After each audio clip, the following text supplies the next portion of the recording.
Okay dear students, पिछले class में हम 18th नंबर क्वेश्चन तक किया था, है ना। हाँ, तो अभी 19 से फिर चालू करेंगे।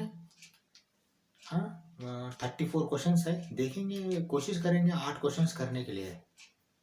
तो 18 के बाद मतलब 26 तक करने के लिए कोशिश करेंगे आज, ठीक है। चलो देखो क्या दिया है। 19th question number 19, show that the function defined by g of x is equal to x minus bracket x। ये ब्रैकेट x को क्या बोलते हैं हमने, greatest integer function x minus greatest integer function x is discontinuous at all integral points। Here bracket x denotes the greatest integer less than or equal to x। Okay, देखिए ये greatest integer function है bracket x. Greatest integer function का हमने continuity अगर check किया तो automatically ये question समझ में आएगा, क्योंकि देखिए थोड़ी देर के लिए एक्स अलग फंक्शन, ग्रेटेस्ट इंटीजर फंक्शन अलग ले लो, एक्स तो कंटिन्यूस होगा, लेकिन ग्रेटेस्ट इंटीजर फंक्शन अगर डिसकंटिन्यूस होता है तो दोनों जब मिलके करने का टाइम में पूरा फंक्शन जी एफ जो है ना वो डिसकंटिन्यूस होगा। तो डिसकंटिन्यूस प्रूव करना, वो भी कहाँ प्रूव करना, इंटेग्रल पॉइंट्स में प्रूव करना। इंटेग्रल पॉइंट मतलब क्या है, इंटेग्रल पॉइंट इधर देखिए, ये रियल नंबर लाइन है, माइनस इन्फिनिटी है, प्लस इन्फिनिटी है, ये 0 है, +1 है, 2 है, 3 है, -1 है, -2 है, -3 है। इसी को बोलते हैं इंटेग्रल्स, क्योंकि इंटीजर्स बीच में 1.5 जो है ना वो इंटीजर नहीं है, वो इंटेग्रल पॉइंट बोल के नहीं बोलना उसको। 0 के बाद 1, 1 के बाद 2, 2 के बाद 3, इसी को इंटेग्रल पॉइंट बोलते हैं। और वो नेगेटिव इंटेग्रल में 0 के बाद -1, -1 के बाद -2, -2 के बाद -3 नेगेटिव साइड में। पॉजिटिव साइड में माइनस इन्फिनिटी से अगर जाते हो तो -3, -2, -1, 0, ऐसा इंटेग्रल पॉइंट्स। इंटेग्रल पॉइंट्स के पास डिसकंटिन्यूअस है बोल के ये फंक्शन प्रूव करना, ठीक है। देखिए ये फंक्शन में अगर x नहीं दिया तो भी इंटेग्रल जो ग्रेटेस्ट इंटीजर फंक्शन का भी सेम इंटेग्रल पॉइंट के पास डिसकंटिन्यूअस आएगा। कैसा है मैं भी आपको दिखाऊंगा, ठीक है ना। चलो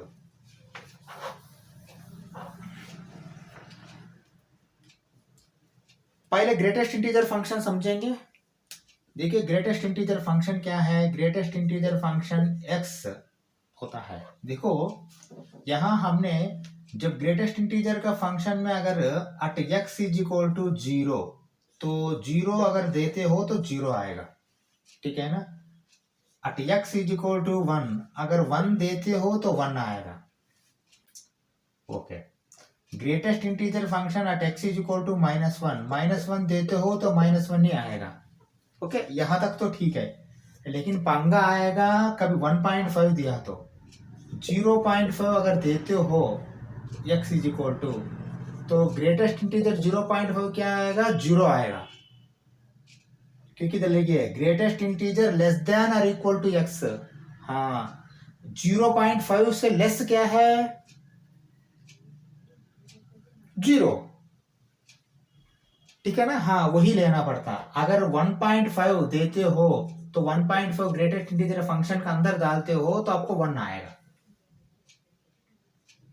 ओके, 1.75 दिया तो भी आपको 1.75 अगर अंदर डाल दिया तो वो 1 ही आएगा आपको। मतलब ये है कि देखिए रियल नंबर लाइन में 0 के बाद 1 तक अगर कोई वैल्यू देते हो तो वो 0 आएगा। 1 से ज्यादा है लेकिन 2 तक अगर कोई वैल्यू देते हो तो 1 ही आएगा। 2 से ज्यादा है लेकिन 3 तक कोई वैल्यू देते हो तो 2 ही आएगा।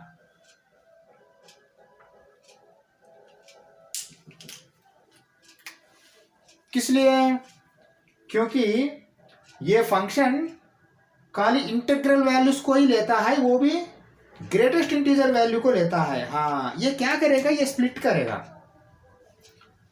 अभी एक मिनट, -1 दिया तो -1 आएगा, लेकिन देखिए यहां क्या है, 0.5 है माइनस, ये -1.5 है, ये -2 है। अब मुझे बता दो 0.5 दिया तो माइनस में क्या देगा, वो 1 देगा, -1। -0.5 अगर देते हो, -0.5 वो क्या देगा, -1 देगा। ये ध्यान में रख लीजिए, -0.5 देखते ही आपने 0 मत लगाना, क्योंकि -0.5 से 0 बड़ा है। -0 यहाँ है, 0 यहाँ है, समझा? हाँ, -1.5 दिया तो -2 देगा। देखिए -1 और -2 के बीच में 1.5 है, लेकिन कम कौन सा? -2। -1.5 अगर देते हो तो -1.5 अंदर गया तो आपको -2 आएगा। ठीक है ना? ये कॉन्सेप्ट समझना बहुत इंपॉर्टेंट है। मतलब ग्रेटेस्ट इंटीजर फंक्शन में खाली इंटीग्रल वैल्यूज आएगा, इंटीजर्स आएगा आउटपुट में। वो कौन सा आएगा? हाँ, अभी देखिए, वो जो आपने जो देते हो ना 1 देते हो तो वो क्या करेगा? 1 इज इक्वल टू 1 प्लस 0 करेगा, मतलब 1। 1.5 देते हो तो 1 प्लस 0.5 करेगा और 1 को दे देगा। समझा? हाँ, अगर आपने -1.5 दिया तो क्या करेगा? -2 प्लस 0.5 करेगा। समझा? हाँ, -2 प्लस 0.5 करके आपको -2 भेजेगा बाहर। -1.5 दिया तो क्या आ रहा? -2 आ रहा, देखो। समझा? यहाँ फ्रैक्शन जो भी है, -1.5 मतलब क्या है? जो एडिशन ऑफ फ्रैक्शन जो है ना वो निकाल के बाहर भेज देगा। एडिशन ऑफ फ्रैक्शन, ऐसा सोचो। ठीक है? हाँ, चलो अभी आपको समझ में आया है ना? मतलब आपको फ्रैक्शन वैल्यू दिया तो आपको इंटीग्रल वैल्यू आएगा, लेस वैल्यू आएगा। 0 और 1 के बीच में जो भी दे दो तो 0 आएगा। 1 और 2 के बीच में जो भी वैल्यू दिया तो 1 ही आएगा। 1 दिया तो 1 आएगा, 2 दिया तो 2 आएगा, 3 दिया तो 3 आएगा, 0 दिया तो 0 आएगा। 1.5 दिया तो भी -2 आएगा, -1.5 में। -1 दिया तो -1 आएगा, -0.5 दिया तो -1 आएगा। ठीक है? हाँ, चलो अभी आते हैं वापस यहाँ।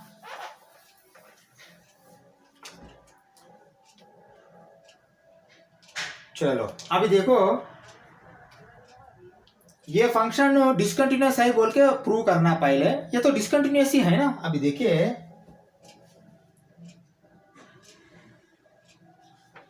Late x is equal to 2 पर अंडरस्टैंडिंग के लिए लेते हैं हमने, नहीं तो x is equal to constant के ले ले।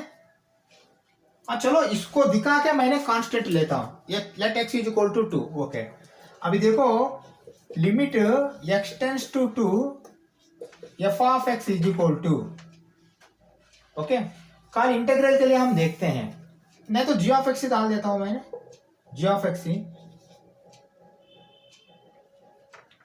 Limit x tends to g of x is equal to, अब क्या आएगा यहां देखिए, limit x tends to 2 g of x मतलब क्या है? वो x का जगह 2 डालो माइनस इंटीग्रल 2 डालो तो क्या होगा? इंटीग्रल 2 का वैल्यू तो 2 ही आएगा, 0 आएगा। ठीक है ना?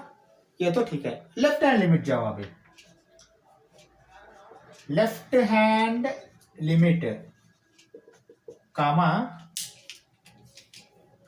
अब देखो लेफ्ट हैंड लिमिट मतलब क्या आएगा? Limit x tends to 2 minus g of x। g of x क्यों ले रहा है? g ऑफ x दिया, that is equal to limit x tends to 2 minus 2, sorry यहाँ तो x माइनस मॉडल तो ब्रैकेट x लेना था ना। अभी देखो यहाँ क्या आएगा? ये तो 2 आएगा माइनस, यहाँ क्या आएगा? देखिए यहाँ 2 माइनस मतलब 2 माइनस ही दे देंगे, लेकिन यहाँ क्या दे देंगे अपने? 2 माइनस ऐसा दे देंगे। समझ में आया? हाँ, देखिए ये 2 माइनस मतलब आपको सीधा सा सीधा वैल्यू क्या आएगा? ये 2 आएगा, ये क्योंकि ये नॉर्मल 2 है। ठीक है ना? ये 2 माइनस मतलब नॉर्मल 2 है। नॉर्मल 2 नहीं रहा तो भी आप देखिए, इसको हमने ऐसा, इसको भी 2 माइनस थोड़ा देर के लिए अंडरस्टैंडिंग के लिए मैंने दे दिया। 2 माइनस 2 माइनस 2 माइनस मतलब क्या? 2 से थोड़ा कम है, तो मैं ऐसा करता हूँ यहाँ 1.9999 ऐसा दे दूं फिलहाल, कल अंडरस्टैंडिंग के लिए। बाद में ये चेंज करने वाला हूं मैंने। ठीक है ना? ये माइनस मॉडुलस 2 से बाहर क्या आएगा? 1 आएगा। हाँ, समझ में आया? क्योंकि देखिए आपको यहाँ 1 है और यहाँ 2 है, यहाँ 0 है। 0 और 1 के बीच में जो भी दे दो तो 0 आएगा। 0 दिया तो 0 आएगा, 1 दिया तो 1 आएगा, 1 दिया तो 1 आएगा, 2 दिया तो 2 आएगा। 1 और 2 के बीच में जो भी देते हो तो फिर वापस 1 ही आएगा वहां। देखिए ये 2 से थोड़ा कम है मतलब क्या है? ये साइड वाला 2 से थोड़ा कम है तो वो जाके 1 दे देगा, ग्रेटेस्ट इंटीजर फंक्शन। 1 दिया तो क्या होगा? यहाँ 1 आएगा। 1.99 माइनस 1 क्या होगा? 0.9999 होगा, मतलब ये मोटा मोटी इक्वल टू 1 होगा। लेकिन आपको 0 और 1 इक्वल टू है क्या? नहीं है। मतलब क्या हुआ यहाँ, इंटेग्रल पॉइंट्स के पास आपको ये डिसकंटिन्यूस हुआ है। चलो ये लेफ्ट हैंड लिमिट है, राइट हैंड लिमिट भी ले लेते हैं। देखो राइट हैंड लिमिट लिख रहा हूं मैंने। Right hand limit comma limit x tends to 2 plus ji of x is equal to limit x tends to 2 plus ji of x में क्या लिखो? x minus mod integer x, greatest integer x, that is equal to, अब मैं apply कर रहा हूं 2 plus, मतलब क्या कर रहा हूं 2.00000 समथिंग। देखिए अंडरस्टैंडिंग के लिए खाली मैं दे रहा हूं 2.0000001 स्लाइटली दिया मैंने, ठीक है ना, ग्रेटर देन, माइनस यहां भी 2.0000001 दिया मैंने, ठीक है, यहां भी क्योंकि स्लाइटली ग्रेटर देन 1 ही दिया। लेकिन आपको आंसर क्या आएगा मुझे बता दो। 2 से ज्यादा दिया तो क्या आएगा? ये 2 आके बैठेगा यहाँ। हाँ 2.00001 तो ये ऐसा ही है, लेकिन ये 2.001 आगे देखिए 2 और 3 के बीच में ज्यादा दिया तो वो 2 ही दे देगा यहाँ, ये 2 मिलेगा यहाँ ग्रेटेस्ट इंटीजर फंक्शन से बाहर आके। तो 2.001 माइनस 2 क्या होगा आपको? 0.00001 होगा, समझा? हाँ देखिए यहाँ अप्रोक्सीमेटली, देखिए ये इसको आप ऐसा बोल सकते हैं अप्रोक्सीमेटली 0, अप्रोक्सीमेटली 0। देखिए ये इक्वल टू 0 है, ये अप्रोक्सीमेटली 0 है, लेकिन अभी कॉन्सेप्ट समझने के लिए मैंने आपको अप्रोक्सीमेटली 0 दे रहा हूं आपको, ठीक है ना। एक्चुअली ये 0 इज इक्वल टू 0 ही लिखना मैंने, मतलब यहाँ अप्रोक्सीमेटली 0 आया लेकिन अप्रोक्सीमेटली 1 आया, यहाँ अप्रोक्सीमेटली 0 आया, मतलब फंक्शन क्या हो रहा है आपको? देखिए लेफ्ट हैंड लिमिट में आपको 1 है, इक्वल लिमिट में फिर 0 है, राइट हैंड लिमिट में फिर 0 है। ये लेफ्ट हैंड लिमिट, ये राइट हैंड लिमिट, और ये देखिए अभी मैं ये थोड़ा देर के लिए भूल जाता हूं, left hand limit right hand limit equal है क्या? लेफ्ट हैंड लिमिट आपको 1 आया है, राइट हैंड लिमिट आपको 0 आया है, तो डिसकंटिन्यूस हो गए है ना। हाँ वही है। देखिए हम अभी इसमें एक एकदम नॉर्मल फंक्शन, ये पूरा फंक्शन से हमने पता कर दिया। अभी मैं क्या करता, ये आपको कॉन्सेप्ट समझ में आया है ना। अभी मैं इसको 2 नहीं लेता हूं, यहाँ let x is equal to k any constant बोल के लेता हूं, ठीक है ना, इंटीग्रल एनी इंटीजर बोल के लेता हूं। क्या क्यों ले रहा हूँ? बार बार मैंने स्केलर को, है ना, देखिए इंटीजर मतलब वो स्केलर है, इसलिए मैंने के ले रहा हूँ। यहाँ के लेके मैं बदलने वाला हूँ, देखिए क्या क्या बदलता हूँ मैंने, ठीक है। चलो अब ये कॉन्सेप्ट समझ में आया तो फिर उसी हिसाब से हमने करेंगे, ठीक है। चलो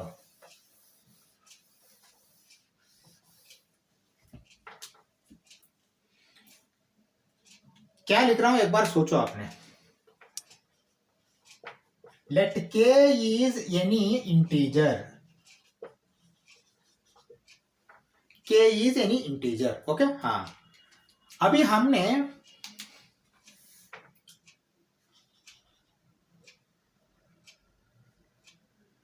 k is any integer and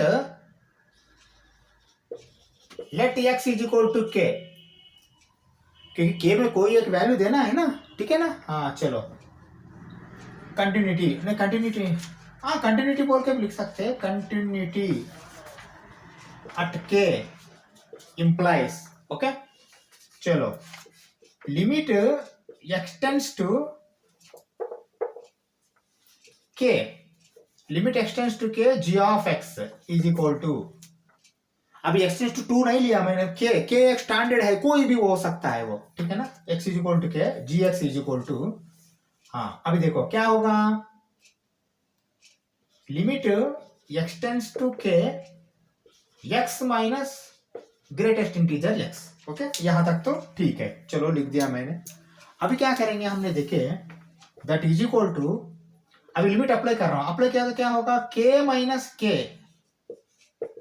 देखिए k एक इंटीजर है, लेफ्ट हैंड राइट हैंड में अभी नहीं गया हमने, थोड़ा सा कम थोड़ा ज्यादा नहीं गया, स्ट्राइट इक्वल टू ही है, वो इक्वल टू मतलब ये क्या आएगा बाहर, k ही आएगा, दैट इज इक्वल टू 0, मतलब कंटिन्यूटी एट k 0 आया है, सॉरी वैल्यू लिमिट, ओके। चलो अभी मैंने लेफ्ट हैंड लिमिट ले रहा हूं, देखो एक बार left hand limit, left hand limit comma limit x tends to K minus, left hand limit मतलब के माइनस लेना है, के माइनस जी ऑफ एक्स, देखिए ये जी ऑफ एक्स लिखना है, चलो जी ऑफ एक्स लिख दिया, फिर limit x tends to K minus ji of x के लिए क्या लिखना, ये लिखो x minus greatest integer X, okay. हाँ चलो अब बहुत केयरफुल ऑब्जर्व करो क्या लिख रहा हूं मैंने, ठीक है। चलो दैट इज इक्वल टू, अभी मैंने के सब्स्टिट्यूट कर रहा हूं, के सब्स्टिट्यूट किया तो क्या होगा, देखिए स्लाइटली लेस देन के, आपने सब्स्टिट्यूशन में आपको यहां तो के डाल सकते हो, नहीं तो के माइनस ही डालो, ऐसा कोई ये नहीं है, के माइनस ही डालो, के माइनस डालो, लेकिन वैल्यू लेने के टाइम में उसको के वैल्यू ले लेंगे। नॉर्मल में ग्रेटेस्ट इंटीजर में नहीं, ग्रेटेस्ट इंटीजर में भी आपको के माइनस आपको आएगा। चलो अभी मुझे बता दो, के एक इंटीजर है, फिलहाल यहां के है, के माइनस मतलब ये साइड में है, ये साइड में आएगा ना, ये साइड में आया तो यहाँ के माइनस वन है, यहाँ के प्लस वन है, क्योंकि एक इंटीजर है ना, इंटीजर मतलब देखिए यहाँ ये अगर सोचे दो रहा तो ये एक होगा, ये तीन होगा इंटीजर, तो ये वाला क्या है वन, के माइनस वन, ये वाला क्या है के प्लस वन, मतलब के को लेफ्ट हैंड लिमिट अगर देते हो तो ग्रेटेस्ट इंटीजर में वो के माइनस वन आएगा यहाँ, मतलब यह क्या है माइनस ऑफ के माइनस वन आएगा, ठीक है। हाँ अभी ब्रैकेट ओपन किया तो k minus k plus one that is equal to one आएगा, क्योंकि देखिए यहाँ आपको डाउट आया होगा सर यहाँ तो के माइनस लिखा है फिर यहाँ क्यों लिखा, देखिए नॉर्मल फंक्शन में आप के माइनस वैल्यू के प्लस वैल्यू अप्रोक्सीमेटली के को इक्वल लेते हैं, लेकिन ये ग्रेटेस्ट इंटीजर फंक्शन में ऐसा नहीं ले सकते हैं, ग्रेटेस्ट इंटीजर फंक्शन में थोड़ा भी कम होता है तो वो ऑटोमेटिकली के माइनस वन लेना है, ठीक है ना। ये सिचुएशन के ऊपर डिपेंड करता है, इतना तो हम हमारा दिमाग इस्तेमाल करना है, यहाँ आर्ग्यू करके कोई फायदा नहीं, सर आप यहाँ के नहीं लेना के माइनस लेना, के माइनस लिया तो भी ऑटोमेटिकली ये कैंसिल होके वन ही आएगा। देखिए आप ये बता दो के माइनस बहुत छोटा कम है के से, तो के माइनस के का क्या वैल्यू आएगा, बहुत छोटा में आपको 0.0001 ही आएगा माइनस में, लेकिन वन इसको ऐड करने के बाद बहुत फर्क आएगा, वन ही तो आएगा, जीरो तो नहीं आएगा, लेकिन यहाँ तो जीरो आया है ना, समझा। हाँ ओके, ये क्या है, ये लेफ्ट हैंड लिमिट है, राइट हैंड लिमिट भी पता करना है ना, चलो पता कर रहा हूं, देखो राइट हैंड लिमिट भी लिख रहा हूं, देखो right hand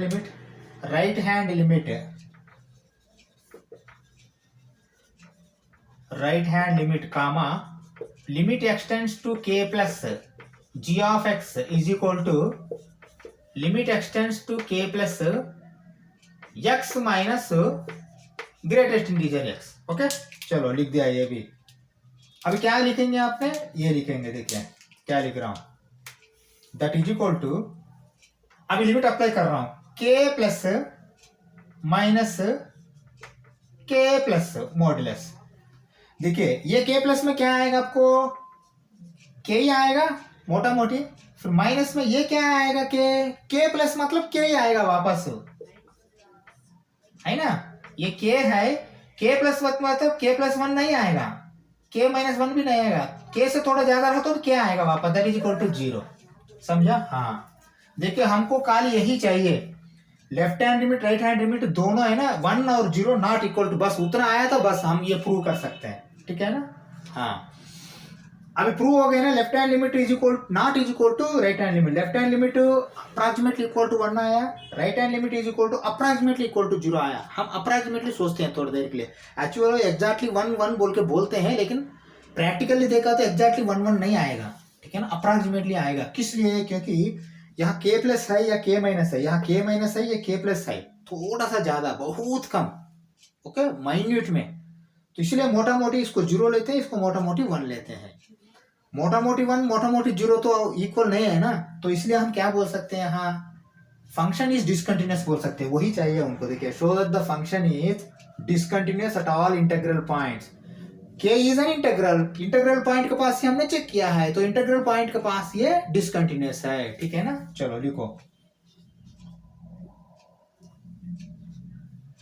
left hand limit is not equal to right hand limit, therefore the function is discontinuous at integral points. Okay ठीक है, क्या लिखेंगे? Left hand limit is not equal to right hand limit, क्योंकि 1 और 0 अलग अलग है ना। लेफ्ट हैंड लिमिट में आपको 1 आया है, राइट हैंड लिमिट में आपको 0 आया है, ठीक है ना। ये 0 दोनों इक्वल हो तो फिर आपने मेन लिमिट से कंपेयर करना है, तीनों इक्वल होना। अगर 2 इक्वल नहीं हो तो भी डिसकंटिन्यू बोल के बोल सकते हैं आपने। Left hand limit is not equal to right hand limit, the function is discontinuous at integral points, ठीक है। ये ले लो, हम 20 नंबर क्वेश्चन चलते हैं, ठीक है। चलो ओके, चलो 20 नंबर क्वेश्चन देखिए एक बार। Is the function defined by F of x is equal to x square minus sine x plus 5 is continuous at x is equal to 5 बोल के दिया है। ओके, नॉर्मली बोलो only X square continuous function है क्या? Continuous function है।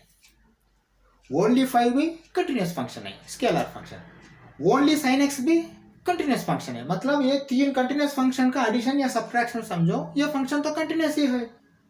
Continuous बोल के लिख सकते हैं हमने, कोई दिक्कत नहीं हमको, लेकिन हम वो लिमिट के हिसाब से कैसे दिखाना है वो देखना है अभी, ठीक है। चलो अभी देखो मैंने क्या लिख रहा हूं, ठीक है। चलो अभी एक्स इज इक्वल टू पाई के पास ही चेक करना है ना। हाँ हाँ, चलो अभी देखो हमने क्या कर रहे हैं, एक बार ऑब्जर्व करो अच्छा सा।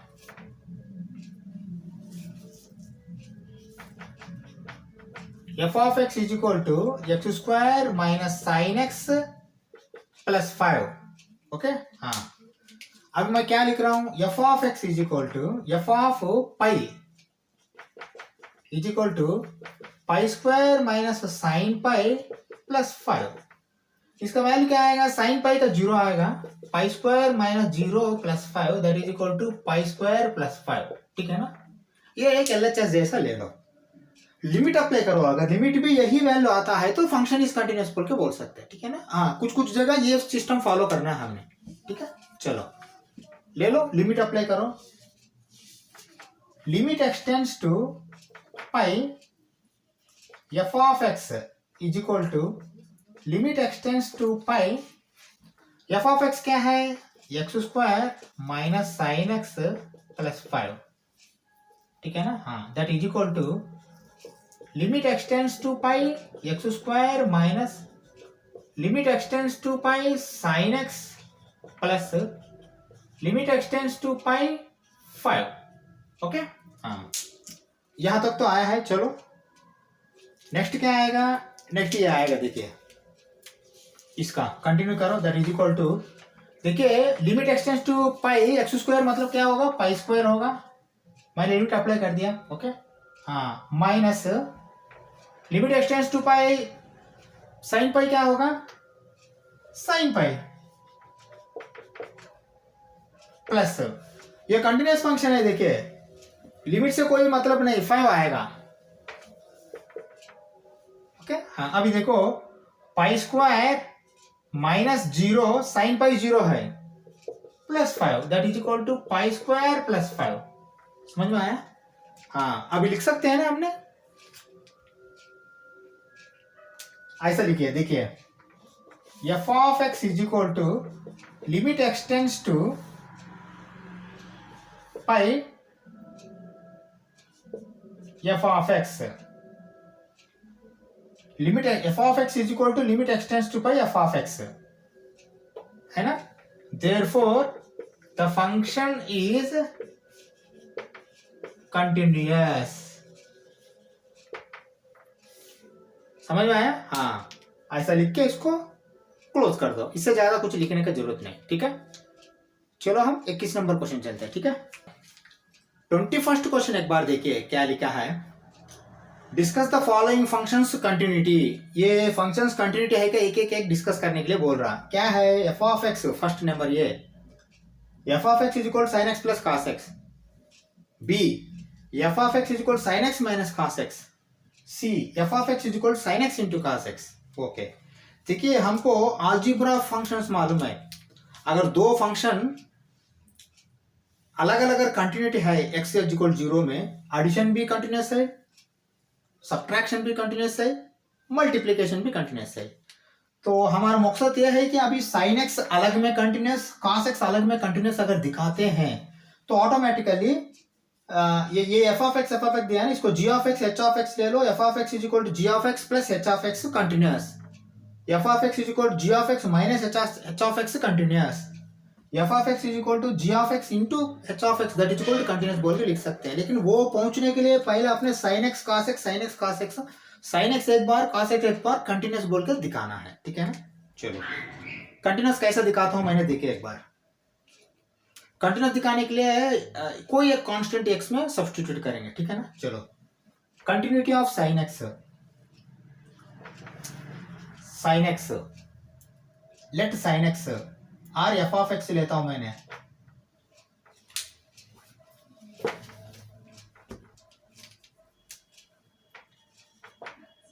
Late f of x is equal to sine x. इसका कंटिन्यूटी चेक करते हैं, ठीक है। चलो कंटिन्यूटी चेक करने के लिए क्या करते हैं हमने,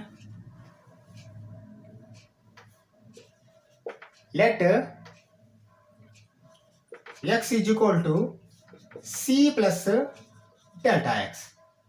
कोई एक कांस्टेंट के पास हमने कंटिन्यू चेक करते हैं, ठीक है ना। कोई एक कांस्टेंट में क्यों कांस्टेंट सी लिया, C is equal to minus infinity to plus infinity real number. C कोई एक कांस्टेंट है minus infinity to plus infinity, okay, इसका वैल्यू रियल नंबर, क्योंकि ये साइन एक्स कंटिन्यूटी है बोल के हमने दिखाना है, ठीक है ना। हाँ चलो अभी देखो सी का डोमेन ये है, ठीक है ना। चलो अभी देखो मैंने क्या लिख रहा हूं,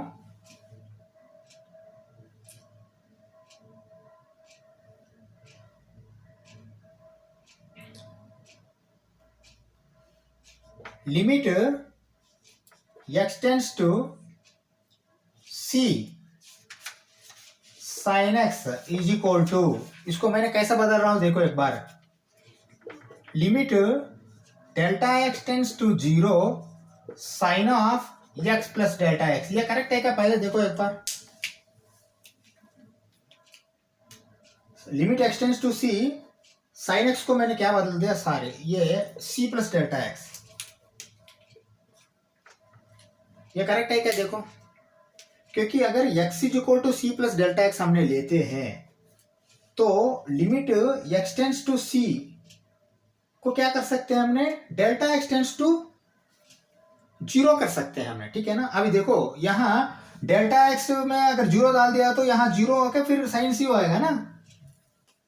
हाँ अभी देखो यहाँ ये क्या आएगा आपको LHS में, limit x tends to C sine x is equal to, sine x से सब्स्टिट्यूट किया तो क्या आएगा यहाँ LHS में साइन सी आएगा, है ना, साइन सी आएगा ना। यहाँ देखो अभी डेल्टा एक्स में अगर 0 डाल दे तो फिर साइन सी आएगा, है ना, आएगा ना, करेक्ट है। अभी मैं क्या कर रहा हूं देखो एक बार, मैंने अभी लिमिट अभी सब्स्टिट्यूट नहीं किया, मैं ऐसा कर रहा हूं देखो, that is equal to limit delta x tends to 0 sine A plus B, sine A cos B, sine A cos B plus cos A sine B डाल दिया, ठीक है। चलो अभी मैं क्या कर रहा हूं देखो, that is equal to limit delta x tends to 0 sine c cos delta x plus limit delta x tends to 0 cos c sine delta x, okay. ये 2 डाल दिया मैंने, ठीक है। चलो ये 2 डाल दिया तो क्या होगा, देखिए ये तो डेल्टा एक्स में 0 हो जाएगा, यहाँ साइन सी इंटू कॉस 0 प्लस कॉस सी इंटू साइन 0, कॉस 0 तो 1 होगा, साइन सी प्लस कॉस सी इंटू 0 तो क्या आएगा, साइन सी आएगा। हो गया ना प्रूफ आपका कंटिन्यूटी। हाँ ये पहले ले लो, क्योंकि अगर साइन एक्स का कंटिन्यूटी प्रूफ, कॉस एक्स का कंटिन्यूटी प्रूफ अगर हमने एक बार दिखाते हो तो ये तीनों क्वेश्चन का आंसर हमने सिंपल चिटकों में दे सकते, ठीक है ना। पहले ये लिख लो साइन सी का continuity, therefore sine x is a continuous function, ठीक है। हाँ, तो x sin x continuous function मतलब x में कोई भी वैल्यू दे सकते हैं आपने, वो वैल्यू हमने कुछ दे के देखा है हमने, ठीक है ना। चलो ऐसा ही cos x का भी लेता हूं, पहले ये लिख लो आपने, ठीक है। चलो हम फिर cos x का देखेंगे।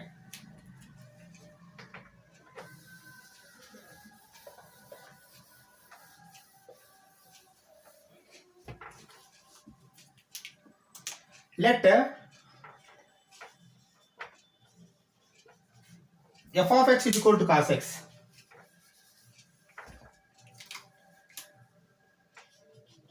Let f of x is equal to cos x, comma x is equal to c plus delta x. Okay, x is equal to c plus delta x. C equal to minus infinity to plus infinity. c एक real number है, c substitute करेंगे x में, c plus delta x में, ठीक है ना। हाँ, ये भी हमने कंटिन्यूटी के लिए चेक करेंगे। चलो देखो, f of x is equal to cos x मतलब f of c is equal to cos c। Okay, ये एक हो गया ये साइड में। अभी ये साइड में आ जाओ। अभी मैं क्या कर रहा हूं, f of x is equal to cos x that is equal to limit x tends to c cos x that is equal to limit delta x tends to 0 cos x के बिना c डालो अभी, c plus delta x, क्योंकि x के बिना हमने c plus delta x लिया। जब c प्लस डेल्टा x लेते हो तो डेल्टा x 0 डाल दिया, तो यहाँ 0 डाल दिया तो फिर cos c आएगा, इसलिए हमने वो डाल दिया, ठीक है ना। हाँ चलो, अभी क्या आएगा, limit delta x tends to 0 cos a plus b का फार्मूला देखो, cos a cos b minus sine a sine b, लिखो cos a cos b minus sine a sine b, ठीक है। चलो that is equal to limit delta x tends to 0 cos c cos delta x minus limit delta x tends to 0 sine c sine delta x। Okay, चलो ये भी हो गया। हाँ, अभी सब्स्टिट्यूट करो डेल्टा x सब्स्टिट्यूट करो तो ये 0 1 होगा, cos c इंटू 1 माइनस, देखिए साइन डेल्टा x साइन 0 मतलब 0 है ये पूरा, sine c into 0 that is equal to cos c। आया ना, therefore sorry sin cos c, cos x is a continuous function, cos x is a continuous function। Okay, sign X भी continuous है, cos x भी continuous है। Okay, हाँ अभी हम ये मिटा रहे हैं, ये लिख लो, फिर हमने इसका देखेंगे एक। Let sin x is equal to g of x and cos x is equal to h of x। Okay, we know that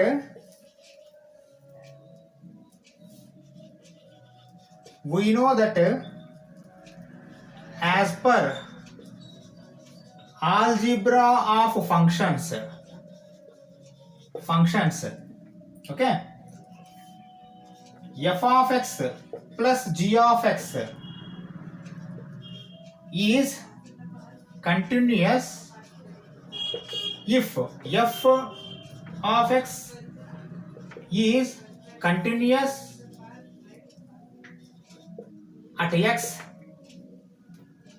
g of x is continuous at x is equal to c। okay, therefore sin x plus cos x is continuous। Okay, ये लिख लीजिए पहले ये के लिए, ठीक है ना। हाँ, नेक्स्ट क्या लिखेंगे, माइनस। ओके, हाँ लिखो, वो भी sin x minus cos x is also continuous। Okay हाँ, मल्टीप्लीकेशन भी कंटिन्यूस है।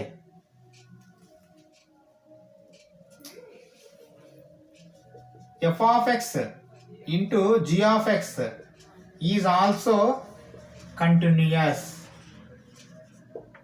Therefore, sin x into cos x is also continuous.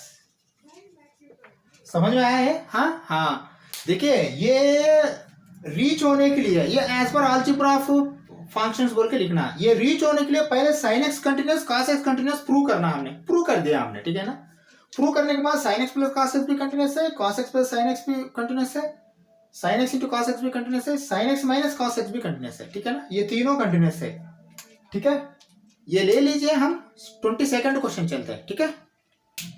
Okay चलो, अभी देखो, discuss the continuity of cosine, cosecant, secant and cotangent functions बोल के बोल रहा है। चलो, अभी अभी हमने साइन का cos का दोनों हमने कंटिन्यूटी प्रूव कर दिया, उसमें से cos के लिए आपने फिर दोबारा आपने वो ले लीजिए, ठीक है ना। हाँ, अगर वो लेते हैं तो हम क्या बोल सकते हैं, हमने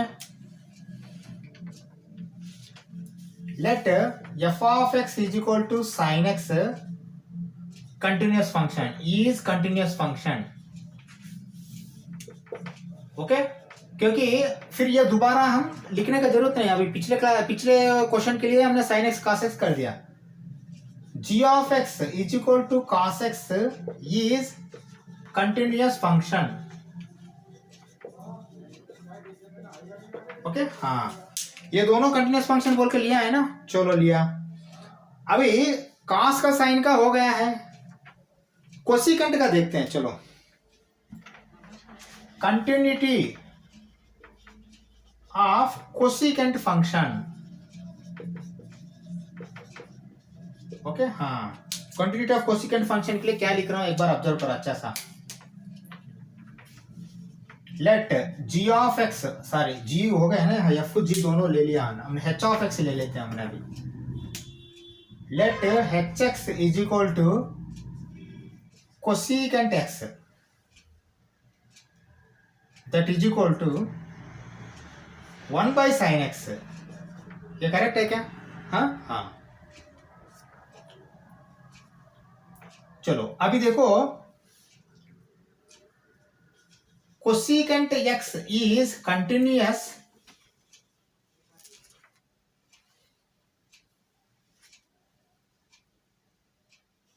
but sin x should not be equal to 0।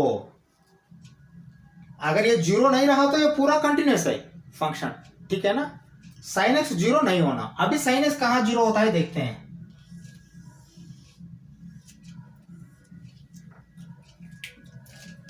यही तो है sin x 0, देखिए यहां 0 होगा, यहां 0 होगा,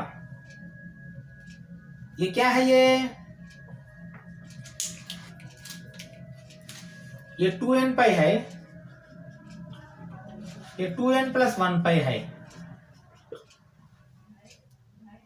2n पाई 2n प्लस 1 पाई, दोनों मिलके क्या होता है n पाई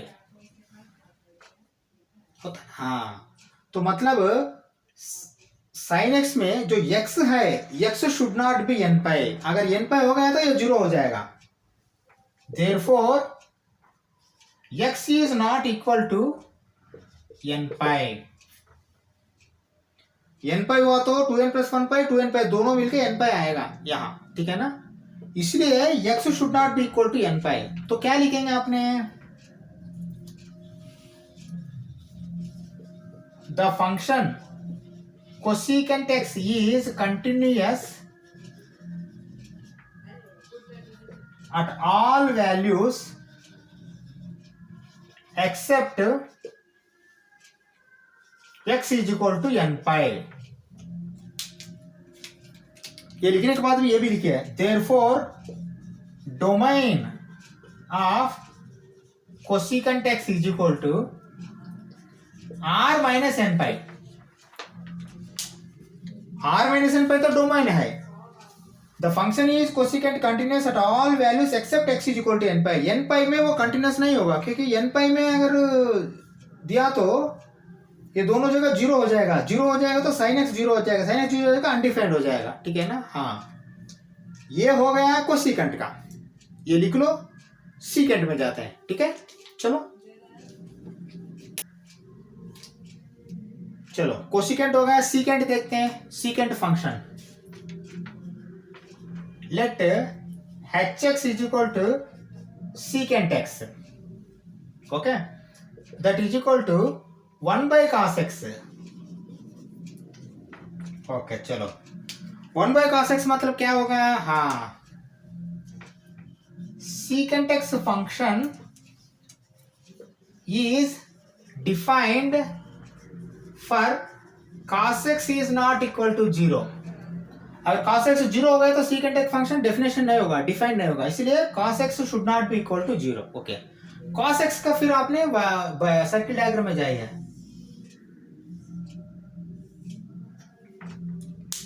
cos x का देखिए, पहले मैंने देखिए ये दो जगह जीरो होता है, और ये दो जगह क्या है, ये दो जगह ये है 4n + 1 π/2, 4n + 3 π/2। ओके, हाँ, ये दोनों जगह मिलके क्या हो जाएगा, ये दोनों जगह मिलके हो जाएगा 2n + 1 π/2, ठीक है ना। हाँ, तो अभी क्या लिख सकते हैं, ऐसा लिखिए, cos x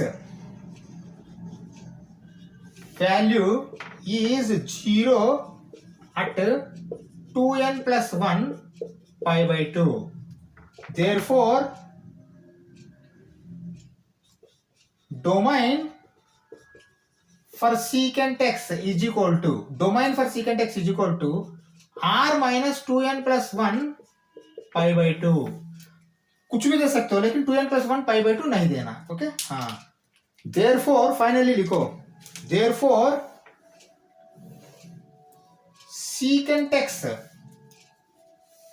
function is continuous at r minus 2n + 1 π/2, okay. हाँ, secant x function is continuous at r minus 2n + 1 π/2। r में ये माइनस करने के बाद पूरा कंटिन्यूस है ये फंक्शन बोल कर लिखना, ठीक है। ये हो गया सीकेंट का। अभी कोटेंजेंट मतलब cot x में जाएंगे, चलो पहले ये लिख लो, उसमें भी जाएंगे, ठीक है। चलो ओके, देखो अभी मैं क्या लिख रहा हूं, एक बार ऑब्जर्व करो। Let h x is equal to cot x, cotangent मतलब cot x that is equal to cos x by sin x, है ना, cos x by sin x। तो sin x का तो ये बदल जाएगा, निकालना, ठीक है, cos x by sin x। हाँ, अभी मैं क्या लिख रहा हूं एक बार ऑब्जर्व करो अच्छा सा। cot x is defined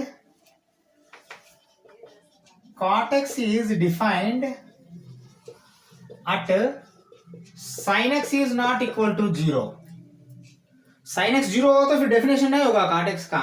cot x is defined at sin x is not equal to 0, first ये लिखिए, और बोलिए sin x is 0 at n pi, 2n pi 2n + 1 pi दोनों मिला के n pi में 0 होगा, ये कौन सा साइन 0 0, ओके। ये दो जगह नहीं देना क्योंकि डिनोमिनेटर में sin x है। cot x is defined at sin x is not equal to 0, sin x is 0 at n pi, therefore domain for cot x is equal to r minus n pi। n pi r में से निकाल दो, आप दे दो, ठीक है। चलो, cot x is continuous at all values except n pi। समझ में आया? cot x is continuous at all values except n pi, मतलब r minus n pi बोल के बोल सकते हैं। ये दोनों कुछ भी लिख सकते हैं आपने, ठीक है। इससे आपका 22nd क्वेश्चन खत्म हो गया। चलो 23rd में जाते हैं। चलो देखो एक बार क्या लिखा है। 23rd question, find all points of discontinuity of f where f of x is equal to sine x by x if x is less than 0, x plus 1 if x is greater than और equal to 0। Okay चलो देखिए, पहले मुझे ये बता दीजिए, x is less than मतलब minus infinity to 0 minus तक ये फंक्शन कांस्टेंट है, समझ कंटिन्यूस है ना। देखिए हाँ कंटिन्यूस है, इक्वल टू एक्स और ग्रेटर देन एक्स, फिर ये 0, ये फंक्शन कंटिन्यूस है। डिसकंटिन्यूटी अगर है तो आपके पास 0 के पास ही होना है, नहीं तो नहीं होना। कंटिन्यूटी एट 0 पता करने के बाद अगर कंटिन्यूटी एट 0 आता है तो कंटिन्यूस है, नो पॉइंट ऑफ डिसकंटिन्यूटी। अगर डिसकंटिन्यूस हुआ तो 0 के पास ही डिसकंटिन्यूस है ये फंक्शन। देखिए समझ में आया है ना। हाँ ठीक है, चलो मैं लिख रहा हूं, देखो एक बार क्या लिख रहा हूं। Continuity at x is equal to 0 at x is equal to 0। Okay चलो लिखो क्या है continuity at x is equal to 0 में।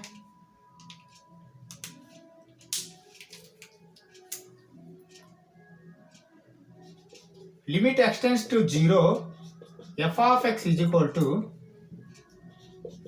Limit x tends to 0 equal to 0 में फंक्शन क्या है, x plus 1 that is equal to 0 substitute करो, 0 plus 1 that is equal to 1। Okay चलो ये क्या है, ये इक्वल टू फंक्शन है बीच में वाला। Left hand right hand limit भी पता करना, चलो पता करते हैं वो भी, ठीक है। चलो मैं पता कर रहा हूं, देखो राइट हैंड लिमिट पता करें पहले, लेफ्ट हैंड लिमिट पता करें। लेफ्ट हैंड लिमिट, चलो राइट हैंड लिमिट पता करता हूं पहले। देखिए right hand limit comma limit x tends to 0 plus f of x is equal to limit x tends to 0 plus f of x क्या होता है। देखिए 0 प्लस मतलब क्या है, यही है 0 प्लस भी यही है। हाँ चलो लिख रहा हूं मैंने x plus 1 that is equal to, फिर यही है ना 0 plus 1 that is equal to 1, ठीक है ना। राइट हैंड लिमिट तो आ गया है, लेफ्ट हैंड लिमिट में है अभी पंगा। लेफ्ट हैंड लिमिट मैं लिख रहा हूं, थोड़ा अच्छा से ऑब्जर्व करो ये क्वेश्चन कैसा आएगा।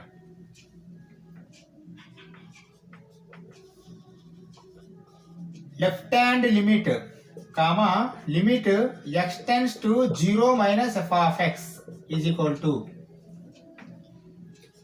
Limit x tends to 0 minus मतलब क्या लिखेंगे आपने, हाँ ये लिखेंगे साइन x बाई एक्स। ये करेक्ट है क्या, हाँ चलो अब मुझे ये बता दो, we know that limit x tends to 0 sine x by x is equal to 1 as पर सैंडविच थ्योरम। ये मालूम है क्या, हाँ तो मैं स्लाइटली लेस देन 0 मतलब मैंने इसको 0 ही लेता हूं, तो 0 लिया तो as above limit x tends to 0 minus sine x by x is equal to 1 as पर सैंडविच थ्योरम। ये करेक्ट है क्या, बिल्कुल करेक्ट है, क्योंकि स्लाइटली 0 से कम है तो मैं इसको 0 ही पकड़ूंगा।